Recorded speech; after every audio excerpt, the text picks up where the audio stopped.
welcome back to my channel. So for today's video, we are going to be DIYing a entryway table or a console table. If you guys follow me over on Instagram, you guys know that I have really been loving the Pottery Barn console table. I believe it's called Folsom console table, but it is $700 and it literally is just like a rectangle. There's like nothing to it, but I just like the simplicity of it.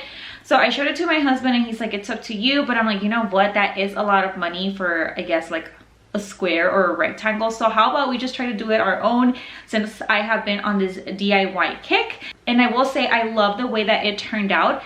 I just wish I would have listened to myself, not to my husband, and to the measurements. So the table on Pottery Barn, it is 50 by 30. And we did a 47 because I couldn't get anything bigger, or like when we did the angles, we had to cut some off. So it's 47, which is not a big difference. But in height, we did 35 because my husband said that he thought 30 was too short. But I really wish we would have stuck to the height of 30 because it would have looked more like it, like more of a rectangle than an actual square. You'll guys see it in a little bit. But anyway, so if I had done, or if I could go back and do something different, that is the one thing that I would do different. I would definitely lower it down to the height for it to be a 30 rather than a 35. But overall, I love the table. I am so glad that I didn't buy the Pottery Barn. So I'm gonna go really quickly over the pricing, how much we spent on the table. So just for the wood itself, I'll insert pictures. I have, like, we got these big bricks from Lowe's of wood because we wanted the wood to be as thick as possible. It wasn't like the cheapest DIY for this table, but again, we wanted really thick wood. So I believe the big brick of wood was $83. If I'm wrong, again, I'll have already inserted a picture. I believe it was $83 or $84. And then at Lowe's, we just kind of had them cut the wood through the middle to make 4 squares, so we didn't need to buy 2 big bricks. So it was like $160 something for both of them.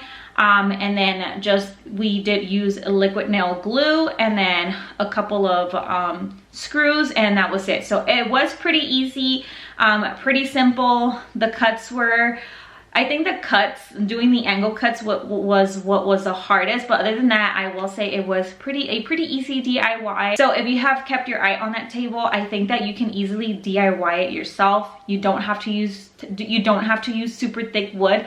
That's just kind of what we wanted. But anyways, I am gonna go ahead and be quiet now and show you guys the actual DIY process. All right, so to get started, we went ahead and did our angle cut with our miter saw. By the way, everything that we used will be linked in the description box below. Also, I am really sorry that the camera is about to get really shaky right about now because my son was recording for us. But as you guys can see, my husband is doing the angle cuts on the miter saw. However, the miter saw was not big enough or like long enough to cut from corner to corner.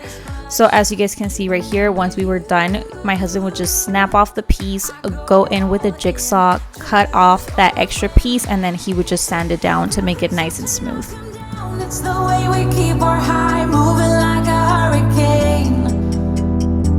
There will come a time for when we can wash away your sins, settle down, but until then, we're like a hurricane.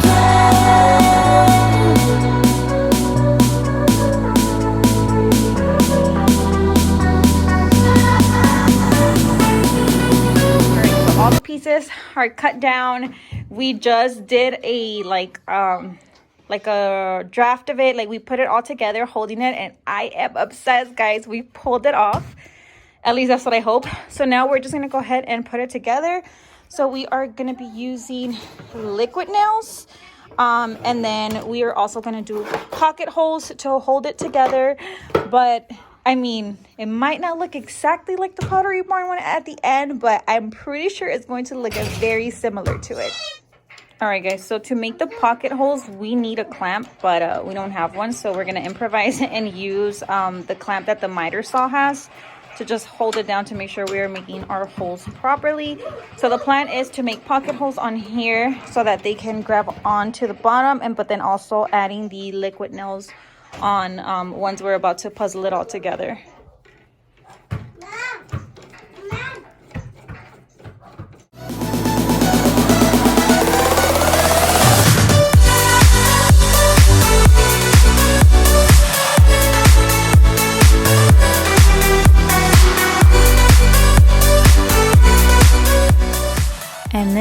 here comes the fun part. So piecing it all or puzzling it all together. So we did put on some liquid nails and then we screwed it in together, and I will say the liquid nails made a difference 100% because once we put the screws in, the table would still like wiggle a little bit. It wasn't very like sturdy, but we did let it dry overnight, and when we went to check it in the morning, it was solid. So the table wouldn't move at all. It was super solid, and it was definitely due to the liquid nails. So 100% suggest that if you're gonna do something like this, you always use liquid nails. I get this rush when I'm with you. I go all in to lose or win. Real things have to knock 'em down. It's the way we. And then here it is the next day in the morning. This was Saturday morning. I started staining the table. So I did pre-stain the night before, but it was already really late and I honestly just forgot to record that part.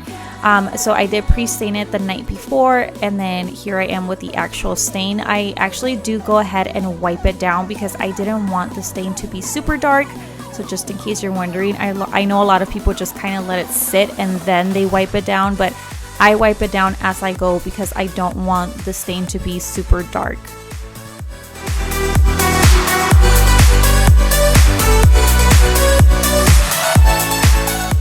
Alright guys, so moment of truth. Let's go ahead and show you guys the final results of our DIY console table.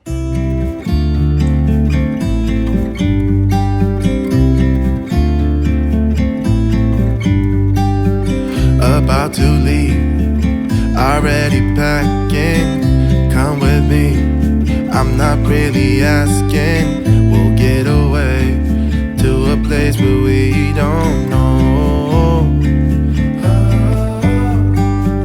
About to see the world in action, what we can be, like with no distraction. So what do you guys think? So here goes the table. As I mentioned, I just have all of our old decor on there, and I do just want to go grab 2 baskets that are like pretty tall baskets and maybe just throw in some throw pillows or some throw blankets in there.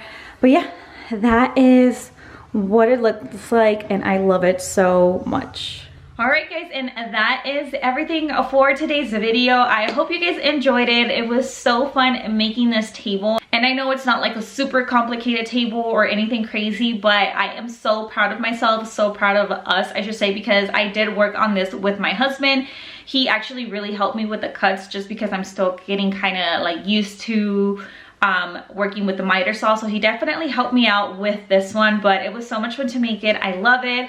I love the way it turned out. If you guys recreate this table, please make sure to tag me over on Instagram. I would love to see how your table turns out, again, if you decide to make this.